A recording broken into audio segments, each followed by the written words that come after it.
ያለ ዘመን ነው ዘመነ ግርምቢጥ ውሻ ወደ ሰርዶ አህያው ወደ ሊጥ ሆነብን እኮ ጎበዝ። በእኛ ዘንድ ዘራፊ ሳይሆን ተዘራፊ በዘራፊው ይገረፋል። በእኛዋ ኢትዮጵያ ተበዳይ በበዳይ ይገደልባታል። ለሚሸጣት ወዳደር ልጇ መገበርን ትመርጣለች።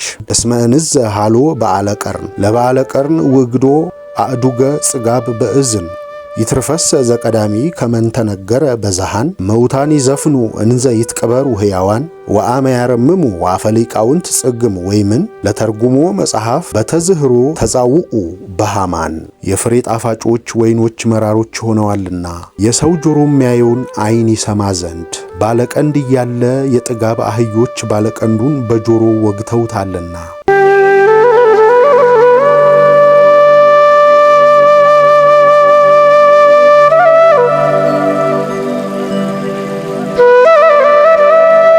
ጤና ይስጥልን ሀብል ተረክቤት ለዛሬ አጠር ያሉ ሁለት ጽሑፎችን እንዲህ እናካፍላችሁ። መሪጌታ ጽጌ መዝገቡ ግርምቢጥ ሲሉ ያካፈሉንንና ደጀኔ ሳህለ እኛና አምባገነንነት የሚሉትን ጽሑፎች እንዲህ አቅርበንላችኋል። አብራችሁን ቆዩ። ቻናላችንን ሰብስክራይብ በማድረግ የቻናላችን ቤተሰብ እንድትሆኑ በፍቅርና አክብሮት እንጠይቃለን። መልካም ቆይታ።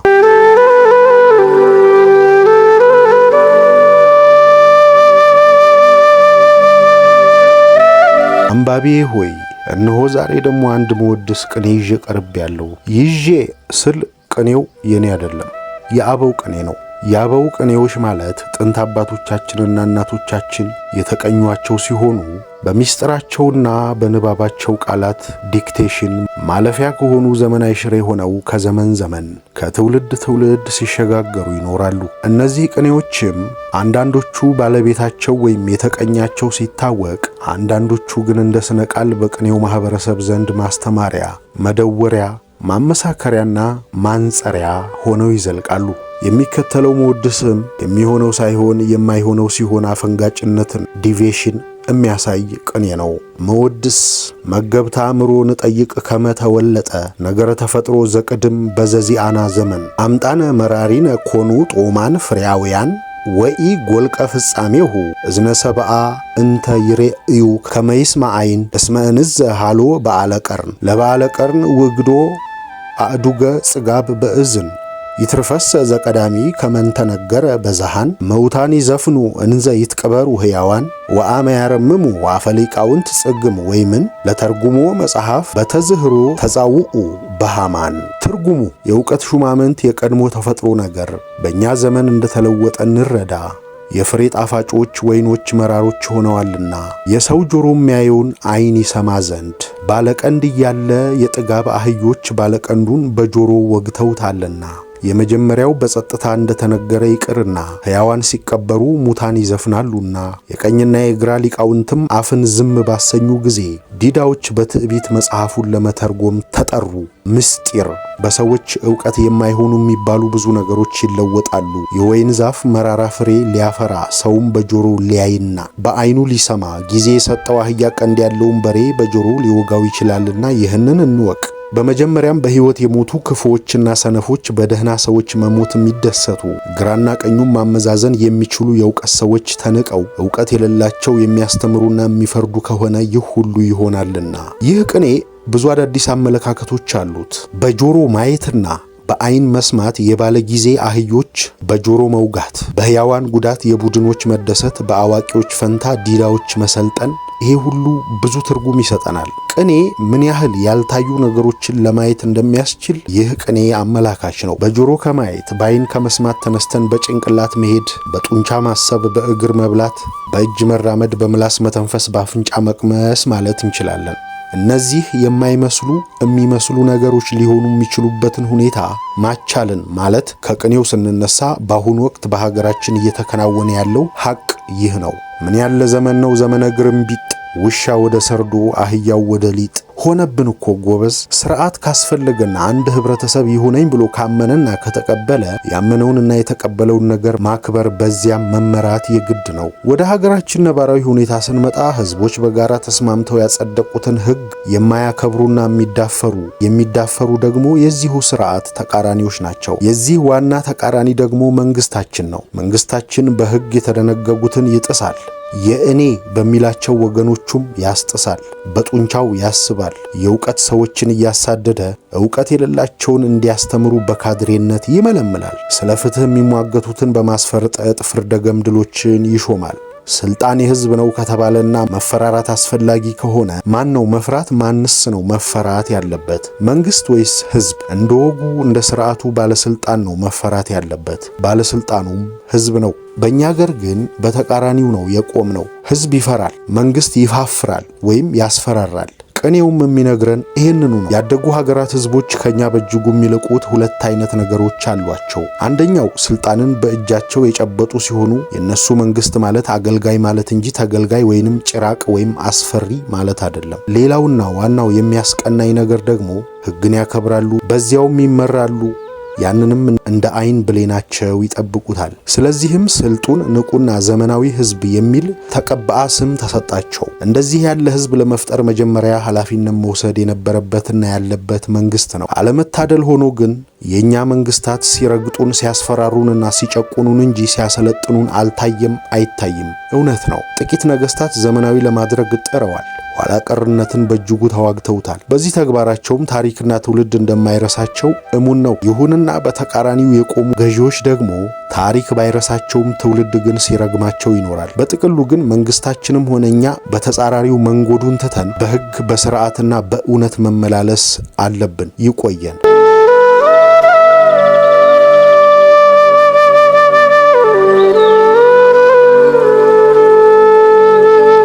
እኛና አምባገነንነት። ተዘረፈ፣ ተዘርፎም ተገረፈ፣ ራሱ ተበደለ፣ ራሱ ተገደለ። አቤ ጉበኛ አልወለድም ገጽ 7። ኢትዮጵያችንን በእጅጉ የሚያሳማት አንድ እንግዳ ዊርድ የሆነ ጠባይ አላት። ጤናማ አስተሳሰብ ባዳበረ ማህበረሰብ ዘንድ የሚያሸልመው ስለ ሀገር ማሰብና መቆርቆር፣ የተበላሸውን መተቸትና መመርመር በእኛ ዘንድ ውድ ዋጋ ያስከፍላል። በእኛ ዘንድ ዘራፊ ሳይሆን ተዘራፊ በዘራፊው ይገረፋል። በእኛዋ ኢትዮጵያ ተበዳይ በበዳይ ይገደልባታል። የኛዋ ኢትዮጵያ እኔነቱን ትቶ ህመሟን ለማከም የሚዋትተውን እሷን ቀድሞ መሞትን የሚመርጠውን የእውነተኛ ልጇን ውለታ መቁጠር ትታ ለሚሸጣት ወዳደር ልጇ መገበርን ትመርጣለች። ይህ ዘመን የተሻገረ እውነትና እንግዳ ጠባይ ነው ዋናው ኢትዮጵያን የሚያሳማት። አቤ ጉበኛን እንደ ማሳያ እንጥቀስ። ደራሲ አቤ ጉበኛ በራሱ ብዕር እንደነገረን ኢትዮጵያ እሱ በህይወት በነበረበት በዚያን ዘመን ለገባችበት ከባድ ችግር ያደረሳት የተበላሸ አስተዳደር መሆኑን ቀደም ብሎ የተረዳው ኢትዮጵያ በጨለመ የጊዜው ሁኔታ ብቻ ሳይሆን በጨለመ የወደፊት ዕድል ላይ እንደምትገኝ ዘመንን ተሻግሮ ከሩቅ መመልከት የቻለ የዘመኑ ቀዳሚ ነበረ። ስለሆነም የወቅቱ የተበላሸ ስርዓት በዚያው መቀጠል ስለሌለበት ለማስተካከልና የተሻለ አስተዳደር ለመፍጠር ስርዓቱን ፊት ለፊት ለመጋፈጥ ስህተቱን የተቸ ህዝቡን ለመብቱ ሲያነቃና ለህዝብ ስቃይ ደረቱን ሲደቃ የድርሻውን ለመወጣት የደከመ በዚያም ብዙ እንግልትና ግዞት ሲደርስበት የኖረ ነው። አቤ ለጨቋኙ ስርዓት አጎብዳጅ፣ የግል ጥቅሙን አሳዳጅ፣ የወጣበትን ህዝብ አናዳጅ ባለመሆኑ በግፍ ቢጋዝም የመከራ ማዕት ቢዘንብበትም የህዝብን ብሶት ተጋሪ፣ ሀገራዊ ለውጥን ተጣሪ፣ እውነትን ተናጋሪ፣ ስርዓትን ጨቋኝ የጥበብ ሰው ከመሆን አላገደውም። እርሱ የመርህ ሰው ነበርና ለእውነት ካልቆመ እሰር ሲሉ ካሰረ፣ ሲበላሽ ካልተቸ እንዲታረም ካልመከረ፣ ለምንን ከረሳ ለሆዱ ካደረ፣ ስለ ፍትህ ሲባል መሳደድ ከቀረ፣ መማርም ከሰረ፣ ፊደል መና ቀረ። እንዲህም ገጥሟል።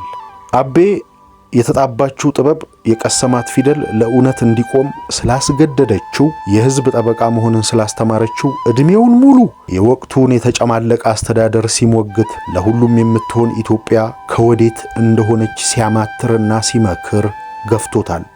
ከዛሬ 40 ዓመት በፊት የነበረችው የዛኔዋ የና አቤ ዘመን ኢትዮጵያ በወቅቱ እንደና አቤ አይነቶቹን በነጻነት ማሰብ የሚፈልጉና የዜጋን እኩልነት የሚሰብኩትን ስርዓቱን ስለ ዝቅጠቱ የሚተቹትን አጥብቃ ምጠላና ለሰብአዊ ህልውናቸውም ዕውቅና ማትሰጥ እንደነበረች፣ የእያንዳንዱ ሰው የግል ነጻነት ፈጽሞ የተዘነጋባት፣ የመንግስት ስልጣን ያላቸው ብቻ ሙሉ ሰዎች ሆነው የሚታዩባት ሀገር ነበረች ሲል ነግሮናል። በመጨረሻም ከማንነቱ ውጪ ሌላ ሰው እንዲሆን የተመኙለትን አሻፈረኝ ብሎ እውነቱን እንደያዘ ለእውነት መሞቱን የመረጠ፣ ለገዢ ሳይሆን ለህዝብ ምስጢር በሆነ መንገድ የህይወት ጉዞውን የደመደመ ባለቅኔ ደራሲና ገጣሚ ነበረ። እሺ ዛሬስ ከስርዓቱ ያልወገኑና በወገናቸው መከራ ላይ ልባቸውን ያላደነደኑ ተርታ ኢትዮጵያውያን እንደ ሙሉ ሰው ተቆጥረው ሰው የሚያምረውንና ለሰው የሚያስፈልገውን እንዲጠይቁ ተፈቅዶላቸዋል። በልቶ የማደር፣ የዜግነት እኩልነት፣ በነጻነት ማሰብ፣ ማምለክ የመሳሰሉትን ሰብአዊ መብቶችን ስለመጠቀም መብቱ አላቸው። የሥርዓቱ መበላሸት፣ የዜጎቹ በጠኔ ከሰው ተርታ ወርደው ከቆሻሻ ገንዳ ምግብ ፍለጋ መዋተት፣ የሰብአዊ ነጻነት መጥፋት አሳስቧቸው ሥርዓቱን ለመተቸት ብዕራቸውን ላነሱ ዜጎች የምትሰጠው ምላሽ ምን ሆኖ ይሆን? የዛኔ ከነበረችበትና ከነተበ የዕለት ጨለማዊ የወደፊት ዕድል ተላቃ ብሩህ ነገን የምትጠብቅ ሀገርስ ሆና ይሆን? እኛ የዚህ ዘመን ዘመነኞች ኢትዮጵያ ቀድሞ ከነበረችበት በእጅጉ የኋሊት ተጉዛ ለዜጎቿ የማትመች ገሃነም በልቶ ማደር ብርቅ የሆነባት አልያም በልቶ ለማደር ሕሊና በማስያዣነት የሚቀርብባት መጻጉዕ ሆናለች እንላለን። ምክንያቱስ ዘ ኢኮኖሚስት የተባለው ነፍሳቸውን ይማረውና አቶ መለስ ለንባብ እንደሚመርጡት የነገሩን መጽሔት የእሳቸውን ሞት አስመልክቶ the man who tried to make dictatorship acceptable ሲል ያስነበበውን ዘገባ ዋቢ አድርገን አምባገነንነት ቅቡል ስርዓት እንዲሆን ሳይታክቱ የሰሩ አምባገነን ሰዎች ስለመሯት ይሆናል መልሳችን። ገዢ አምባገነን ስርዓት የኖረበት ዘመን የቱንም ያህል ቢለያይ፣ የሰፈነበት ሀገር የቱንም ያህል ቢራራ፣ በተገዢ ላይ የሚያደርሰው ግፍ በአብዛኛው ተመሳሳይ፣ የመጨረሻ ግቡ ዜጋውን በፍርሃት አርዶ ሰብአዊ ክብርን አዋርዶ በችግር ቀፍድዶና አስጨንቆ ለዘላለም መግዛት ብቻ ነው ከተቻለ። በየትኛውም ዘመንና ሀገር የኖረ አምባገነን ስርዓት የስርዓቱን ዕድሜ ዘላለማዊ ለማድረግ ሲል በሚፈጽማቸው ከስብና የራቁ ተግባራትና ወንጀሎች የተነሳ እጁ በንጹሃን ደም የጨቀየ ነው። ስለሆነም ከስልጣኑ የሚወገደው በኃይል ወይም በህዝባዊ አመጽ ብቻ መሆኑን ከነ አቤ ዘመን ትምህርት ቀስመናል። የአምባገነን ስርዓት የዘመን ዑደትም ይህንኑ እውነት ያስረግጥልናል። የአምባገነን ስርዓት አገዛዝ ሰለቸን፣ ነጻነትን አጥቶ ከመኖር ለነጻነት መሞት ይሻለናል ብለው ዱር ቤቴ ያሉና ለስልጣን የበቁ የዘመናችን ገዢዎች በተራቸው እነሱ ከጠሉት የበለጠ አምባገነን ይባስ ብሎ ከናካቴው ኢትዮጵያዊነትን ቆፍሮ ለመቅበር የሚታገል የኢትዮጵያውያንን ተከባብሮና ተቻችሎ አብሮ የመኖር ነባር ባህል ንዶ በጥላቻ የተቦካ ዘረኝነትን ለመተካት ሌት ተቀን የሚሰራ መጪውን ዘመን ጨለማ የሚያደርግ ታሪክ ለመጻፍ የሚሞክርና ስልጣንን የሙጥኝ ብሎ ሀገሪቱን እንደ ግል ርስቱ የብቻው ለማድረግ የሚታትር አገዛዝ አምብረዋል። ሌላውን ተርታ ዜጋ ኢትዮጵያ የሱም ሀገር እንዳልሆነች ሁሉ ከዜግነት ተራ አስወጥተው አሁን ሕገ መንግሥት አለን፣ በሀገርህ አስተዋጽኦ ማድረግ ትችላለህ፣ አሁንም ካልተመቸህ ደግሞ ሀገር ለቀህ መሄድ ትችላለህ ሲሉ በሕይወቱ ላይ ማድረግ ያለበትን ሳይቀር ወስነው ያስቀምጡለታል። እያንዳንዱ ዜጋ አለህ የተባለው ሕገ መንግሥት ይፈቅድልኛል፣ ከፍ ሲልም ሰብአዊ መብቴ ስለሆነ በነጻነት የማምለክ መብቴ ይከበር ሲል የለም አንተ በነጻነት ማምለክ የምትችለው በዚያም አብዮታዊ ዲሞክራሲ የአምልኮትህ ዋልታና ማገር መሆኑን በልብህ ስታምንና ኢትዮጵያ ለዜጎቿ ምድራዊ ገነት መሆኗን በአፍህ ስትመሰክር ነው። ለሀገርህም የሚጠቅም አስተዋጽኦ ላድርግ ካል ይህ የሚፈቀድልህ እኔ ባስቀመጥኩልህ መስመር መፍሰስ፣ ልማታዊው መንግስትን ማቀንቀን፣ እኔም ምለውን መድገም ስትችል ነው ይባልና ከሰውነት ተራ አውርደው መናኛ የማባዣ ቁስ ሊያደርጉት ይሞክራሉ። ስለዚህ ያለው ምርጫ እንደ ሰው ከማሰብ ሰውኛ ጠባይ ወርዶ የተባሉትን መድገም አለያም ሀገርን ለቆ መሄድ ብቻ እንደሆነ እንዲያስብ ይፈረድበታል። ነገር ግን እነዚህ ሁለቱም ሁሌም አምባገነኖች የሚያቀርቧቸው ለጥያቄው መልስ የማይሆኑና ለምርጫ የማይበቁ ምርጫዎች ናቸው። ስለሆነም እሱ የሚፈልገውን ለምርጫ አቅርቦ የማንፈልገውን እንድንመርጥ የሚያስገድደንን ስርዓት በሰላማዊና አስገዳጅ እንቢተኝነት ከተቻለ በጡንቻ መፈርጠም ሳይሆን በሐሳብ የበላይነት እንዲያምን ጥላቻን የሚዘራና የሚለያይ ሳይሆን ሁሉን በፍቅር የሚያቅፍ ወደ መሆን እንዲመጣ ካልተቻለ ደግሞ ከነበረው የተበላሸ ስርዓት ጋር በህዝብ እንቢተኝነት አንዴና ላይመለስ ታሪክ ማድረግ። አሁን የግፉአን እንባና የንጹሃን ደም የአምባገነንነት ጽዋውን ሞልቶታል። የሚቀረው ሀገርን የማዳን ጥሪን ከግል ጥቅሙ መለየት ተስኖት ሁለት እግሩን በፖለቲካና በንግድ መካከል አንፈራጦ ሁለቱንም ላለማጣት ሁለቱንም ሽባ የሚያደርግ አላጋጭ ፖለቲከኛን ከሜዳው ማስወገድ፣ የወገኑ መገፋትና ስቃይ ያንገበገበው እምቢባይ ሙሴን መፍጠር፣ ወደ ተቃውሞ ጎራው በገፍ መትመምና ተቃውሞውን ማጠናከር፣ ተባብሮም ለነጻነት የሚከፈለውን ዋጋ በጋራ መክፈልና የራስን ነጻነት በእጅ ማስገባት ነው። ዛሬ ላይ ሆነን መብታችንን ማግኘትና የሚቀጥለውን ትውልድ ከነመብቱ መውለድ ካልቻልን ቀማኞችና ነፍሰ ገዳዮች እንዲሁም የነጻነት ጠላቶች በሰለጠኑበት ዓለም የድሆችን ልጆች የሚጠብቃቸው የወላጆቻቸው መከራና ችግር ብቻ ነው ያለው አቤ ነው። እናሳ እኛን አምባገነኖች ድሃ ያደረጓት የደሃዋ ኢትዮጵያ ልጆች ከፊታችን የሚጠብቀን የታማኝ ካድሬነት ሚናን በመወጣት የሚወድቅ ፍርፋሪ መልቀም ነው ወይስ በብቃትና በልፋት ብቻ የሚገኝ እንጀራ? በነጻነት አስበን በፍትሃዊነት ተወዳድረን ነገን ዛሬ መስራት ሳንችል ከመከራስ በቀር እኛ የምናወርሰው ነገር ይኖረን ይሆን? ለሺህ ዘመናት በጀግኖች ልጆቿ የተባበረ መስዋዕትነት የተጓዘች ኢትዮጵያ ከፊት ለፊቷ ያለውን ጨለማ ተሻግራ ነገን እንድትኖር የማይመኝላት ማን ይሆን? ግን ምኞት ለውጥ ስለማይሆን ለመቀየር በጋራ መስራት ግድ ይላል።